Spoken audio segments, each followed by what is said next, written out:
With us on this Thursday, Rob Ellis, Derek. What are you giggling at?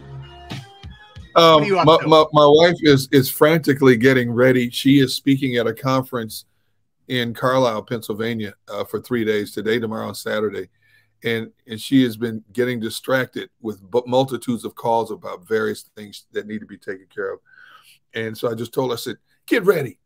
Would you get ready and go?" You know, I got the stuff ready for her this morning, but she has to answer all these calls. So it's like I was egging her on to get ready. She goes, "What do you want me to do? I got all these calls I got to answer." So I was just egging her on. You are Woody Woodpecker, man. You are always causing trouble. Hey, she will tell you I'm her biggest helper. Isn't that right, Trish? Wow. She said, "I'll get back to you." Exactly. All right. Let's without further ado. I know. Let's bring on our next guest. He does an awesome job covering the Sixers reporter, and you can check it out, daily6.com. Daily6.com is where you check out Derek Bodner's work. Also on Twitter at Derek Bodner NBA. Derek, welcome to the show, man. How you been?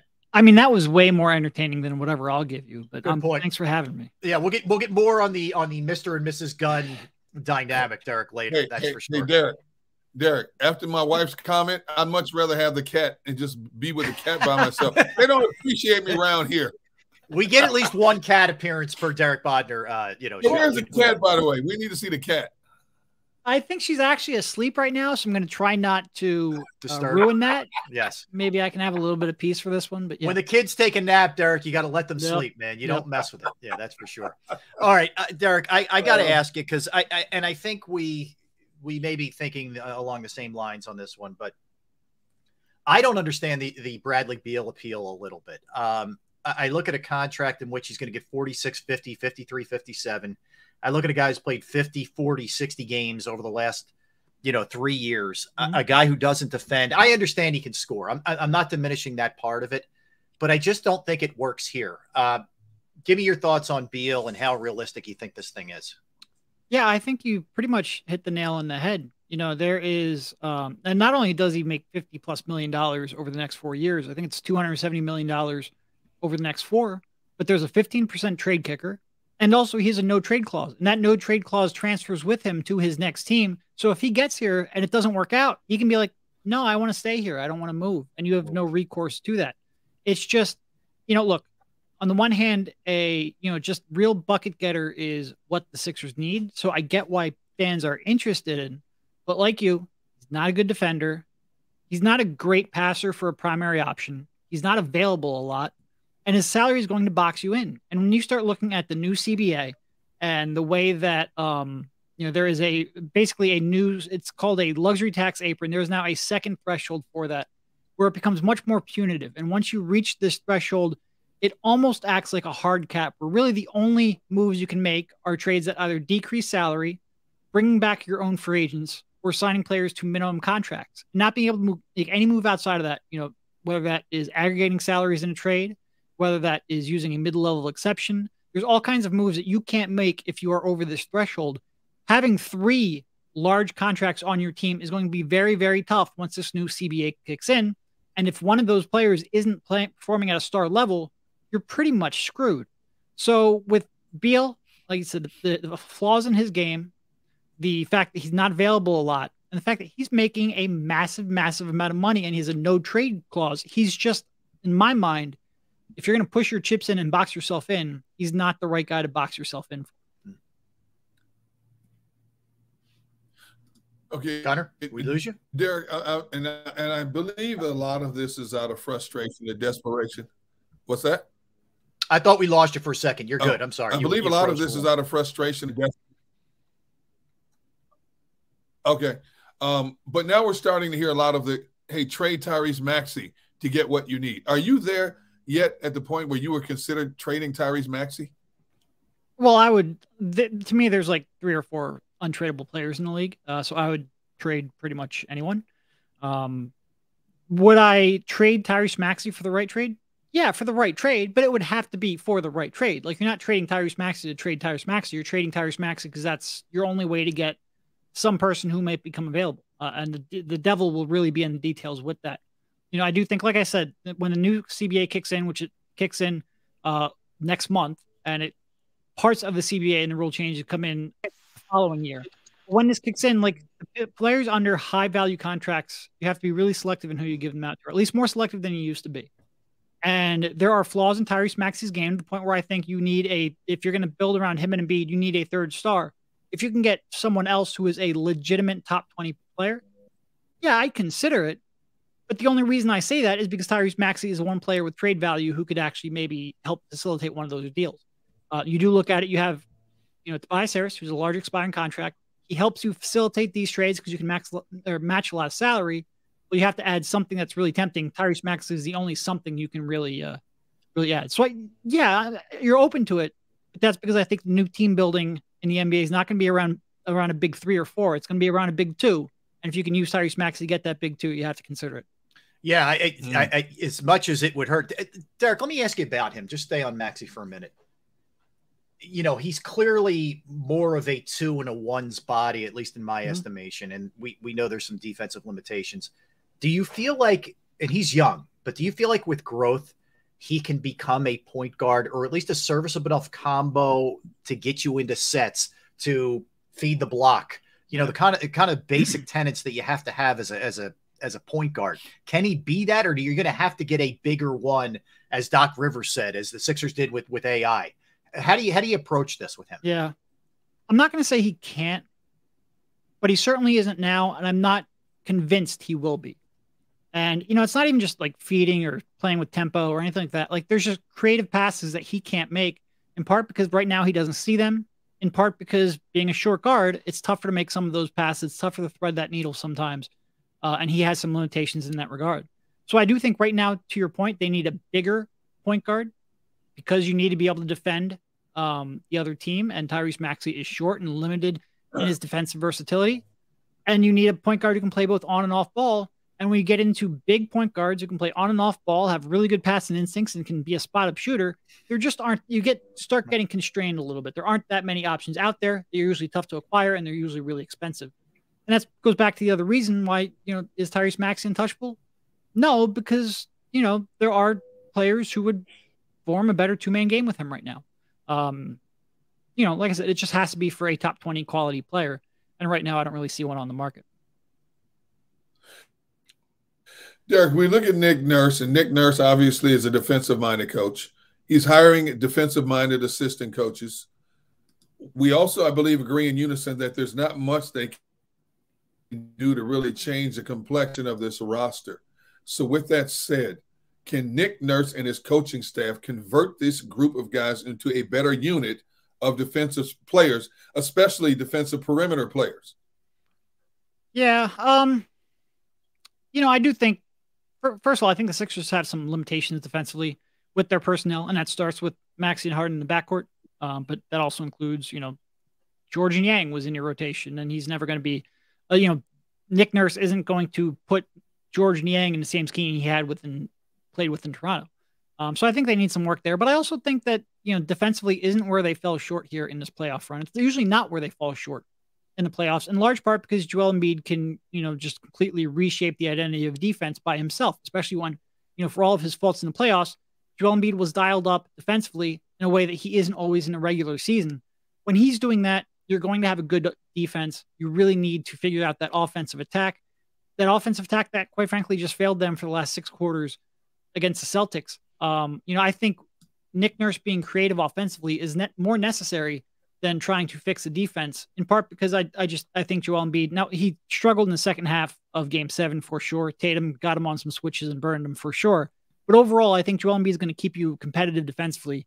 They need to find a way to generate better quality looks than they did in the last 5 or 6 quarters against the Celtics.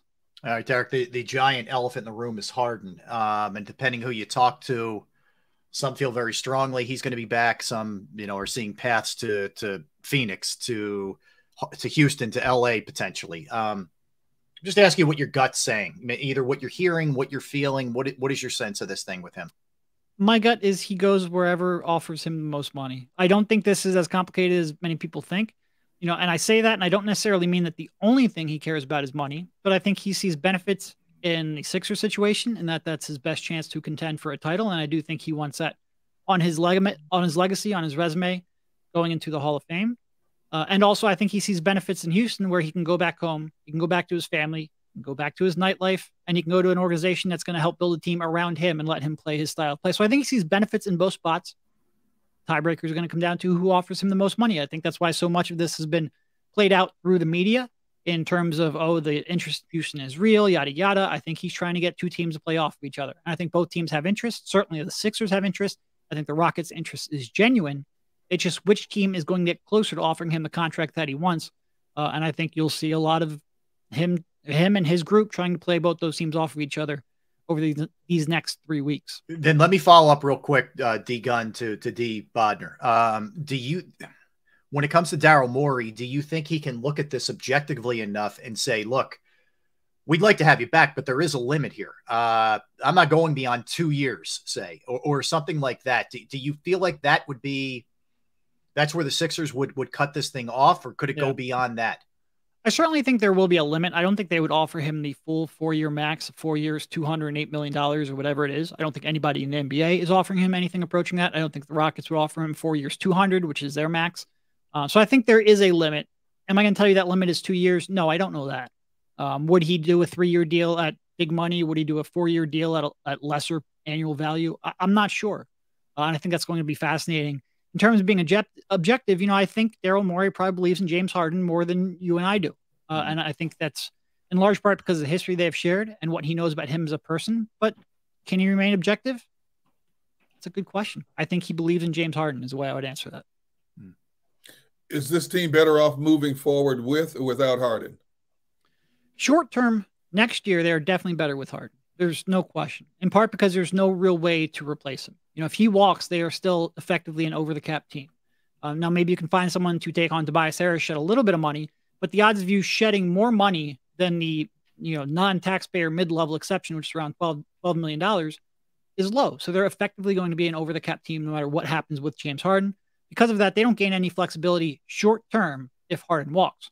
Where they gain flexibility is in future years, especially next year. Like next year, if Harden walks and you let Tobias Harris expire, then you actually have cap room, like max cap room, where you could be a player in free agent. You don't necessarily want to rely on that because it hasn't worked out for the Sixers in the past. Somebody like Pascal Siakam could be a possibility. Or flexibility just remaining under that double apron, like I mentioned. You have a little more flexibility, but you need something to break for you if Harden walks. Whereas if Harden comes back, at least that's a little bit of a known commodity.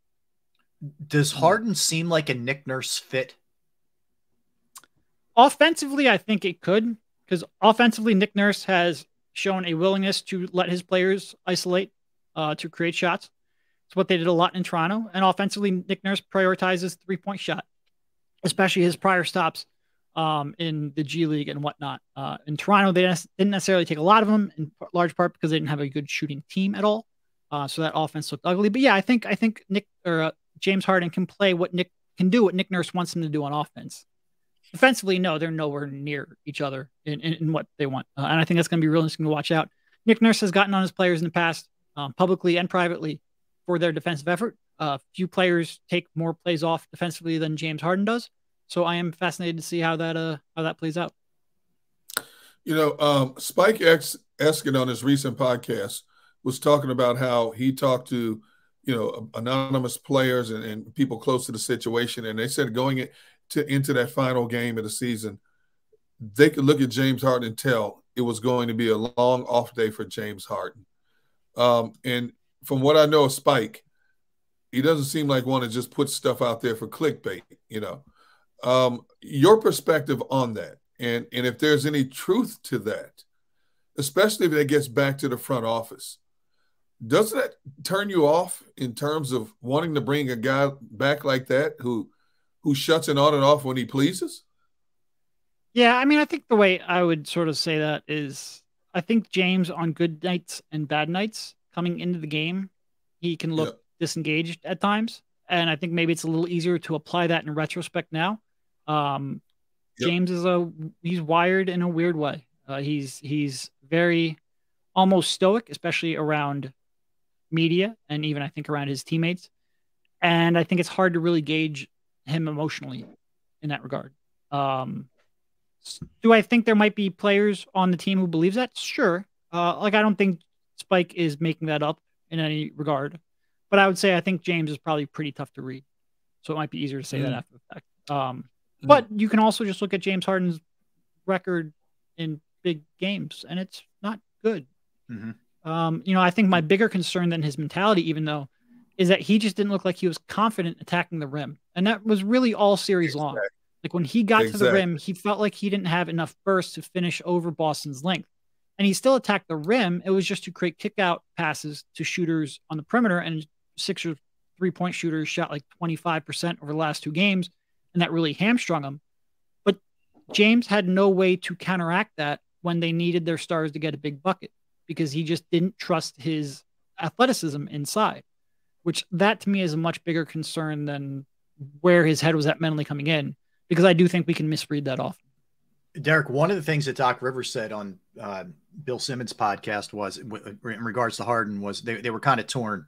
It seemed like he got him to buy in early in the season to be the distributor guy. And, the numbers bear it out. He led the league in assists. But as the year wore on, I'm just interpreting this a little bit, but it felt like he wanted to get back to being scoring James. I wonder how that resolves itself next year if he's not in distributor first mode, if he's back here with the Sixers. Yeah. And all the reporting that you've heard since the season ended is that he wants more basketball freedom, which when I watched him play this year, I thought he was, especially in the regular season, he was playing the right role for where he is at this stage in his career.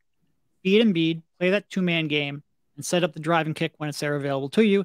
And on nights when that step back jumper is going in, you can take over as well, but it can't be an every night type of thing. And if he wants to get back to playing like he did in Houston a couple of years ago, he's just not physically that guy anymore. And if he tries to do that, I don't think it's going to lead to necessarily great offense for the Sixers. So if that's what he means in terms of basketball freedom, I think that's a mistake. And I think that has to be factored into his next contract. We haven't really heard him talk about it publicly in that regard.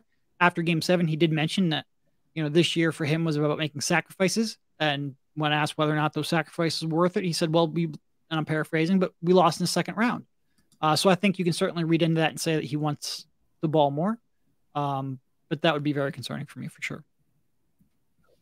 Do you think in some ways we're overcritical of Joel? We know he wears his emotions on his sleeves.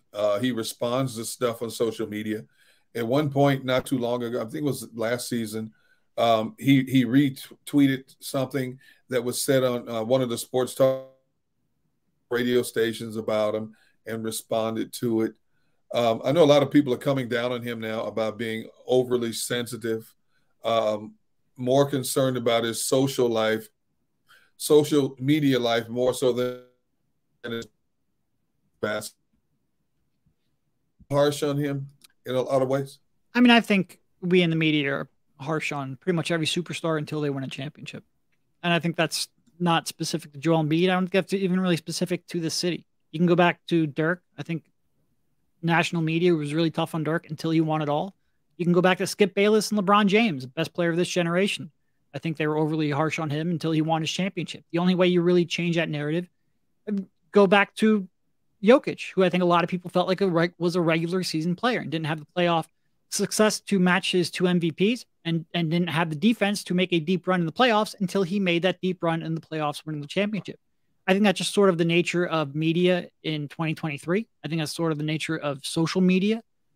It's just a reality of where we are. So yeah, I would say we're probably a little too harsh on Joel Embiid, but it's consistent across all superstars, and especially all superstars that haven't yet won it. It's something that he kind of has to live with and learn how to push through until he gets to where I have no doubt that he wants to, I don't think he cares about social media more than winning or anything like that. I think he's very focused on winning. He just hasn't yet figured out how to do that at the highest of levels. And I think this is his reality until he does. So how much farther do you go? Ahead, Gunnar. Yeah, I'm sorry. How much farther do you go with him before you have to make a definitive decision on doing something similar to what Utah did, basically gutting the team and starting over? I mean, since Joel is the fall guy in this organization, he's either the epitome of success or failure for this team. Is it one more season? Is it 2 more seasons? How far do you go with him? All the way. You don't trade MVP caliber players. It doesn't happen in the sport unless they ask for it, and I don't think it necessarily should happen. Even if you bring up Rudy Gobert, and Rudy Gobert is not on the same planet as a player, Right. But also you're unlikely to get, like, I don't know what Minnesota was thinking there. You're unlikely to get that package. And not only that, but is that package going to ever lead over the next decade? Is that going to lead to a single player as good as Joel Embiid? Probably not. You know, I think the NBA, especially with the rule changes that they're making, like I said, with the new CBA, it's prioritizing having 1 or 2 legitimate top 10, top 20 players, and then being smart to build role players around them. Getting one of an MVP caliber player is incredibly important, almost a prerequisite to team building in the modern NBA. You have one. Just because you're frustrated, just because the odds are maybe low that he'll ever, you know, win it at the highest level. Well, the odds are always low. Daryl Morey's not trading him unless he asks out. That's the bottom line. One of the things Doc said was he needs an alpha, however you want to define that. Do you think that's the case? And is there an alpha on the team right now, or is that somebody that have to go out and get? Do you think he needs that guy also? I think it could help. Like, I don't necessarily think there is and I'm not sure necessarily, like, I think that word can mean a lot of different things to a lot of different people. You know, but I think Embiid at times can overthink things, or at least get a little bit tight. I think it's tougher to run your offense through a big man than it is through a perimeter player. And that might be the reason behind some of the quote unquote tightness in the playoffs. But I also think they could use an outspoken sort of leader in that regard. And you wanted your cat, here she is. But I don't think the Sixers necessarily have that sort of vocal, take the locker room type of leader. I don't think that's Joel Embiid's natural personality. So yeah, I think they could certainly use all of that. Does that mean it's going to be a better player than Joel or a bigger star than Joel? Not necessarily, but I think the right mix. You know, like, I don't want to bring it up, but like a Jimmy Butler type. Jimmy Butler's not necessarily a better player, but he's a you know, perimeter scorer who has that personality. Could they use that? Yeah, they could, for sure. Derek, what do you make of the way the finals played out? You know, Denver was a team that maybe not from a record standpoint had a great regular season, but still had a pretty darn good one. And you saw them through a second-round pick with Joker, through good draft picks with Murray, some really good trades and free agent signings, you know, build themselves a really deep team. And they knocked off a Miami team that was tough as nails. So what did you think about their run? Yeah, it's a great comparison to the Sixers, in part because, I mean, the Jokic Embiid comparison is unavoidable. And Jokic, you know, any debate there, Jokic settled here with this run. But also when you just look at their team, like, you know, Jamal Murray is a guy that the Sixers passed on, not only with Ben Simmons, but like they were trying to trade up for a second pick in that lottery to take Chris Dunn over both Jaylen Brown and Jamal Murray. The guy that the Sixers probably could have had if they would have given the right package for, but they quite frankly didn't even really want. You look at, you know, a bunch of their players, Michael Porter Jr., the guy the Sixers passed over. And I understand why, like there were concerns with his knee. There were a lot of red flags. But another guy that they passed over, a guy that they could have had. And when we talk about, and this goes back to like, does Joel Embiid get a little too much criticism?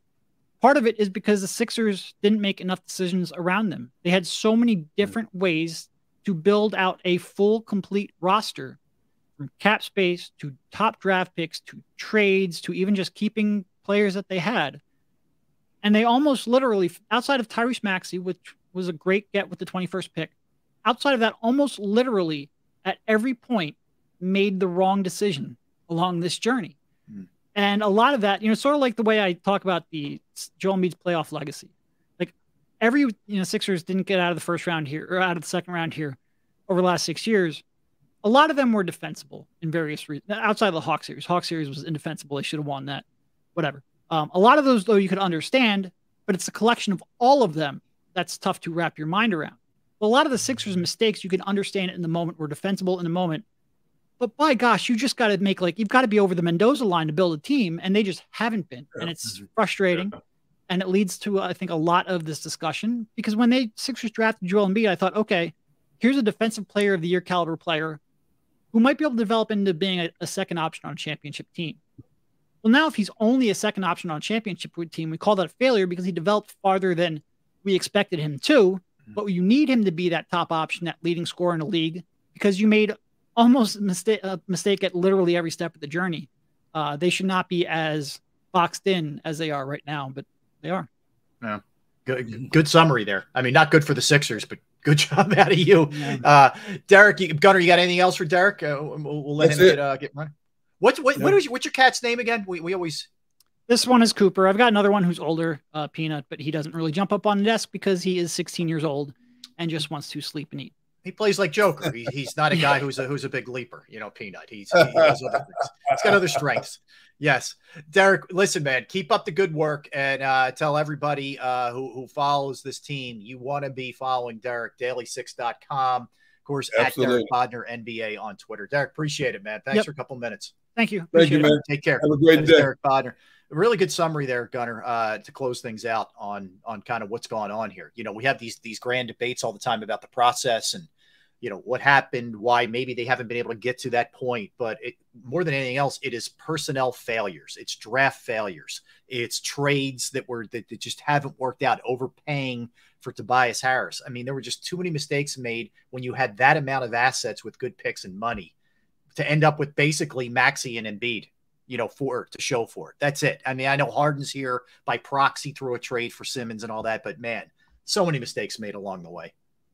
When you've had as many lottery picks as this team has had over the past decade, and most of them have failed instead of flourished, it is frustrating. You've basically enticed your fan base, got them in a feeding frenzy, only to see them be let down because your process has not lived up to your expectation. And now you're stuck in like a Bermuda Triangle. You have a team that is only so good, and there's no hope of it getting better, much better, at least not for the 23-24 season, because of all the cap restraints. And this soap opera, from our perspective, is great because it gives us something to talk about.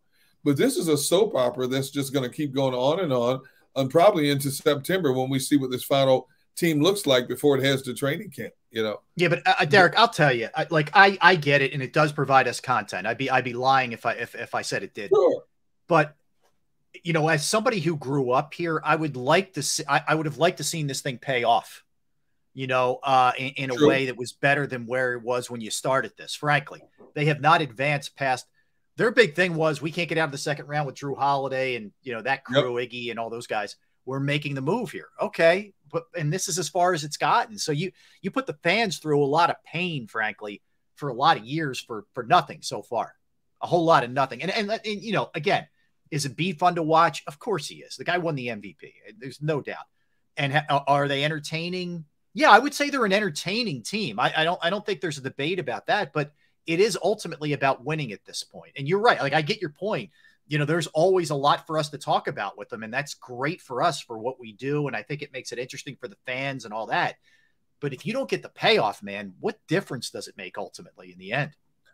Well, that's my point. You have just spoken like a true Philadelphia sports fan. Your frustration is quite evident because they gave you this ray of hope and you thought there was a possibility and potential there, only to watch a trap door open every year. It's the same storyline every year. There's always something that prevents this team from getting to that next level. And your frustration is quite evident, and understandably so.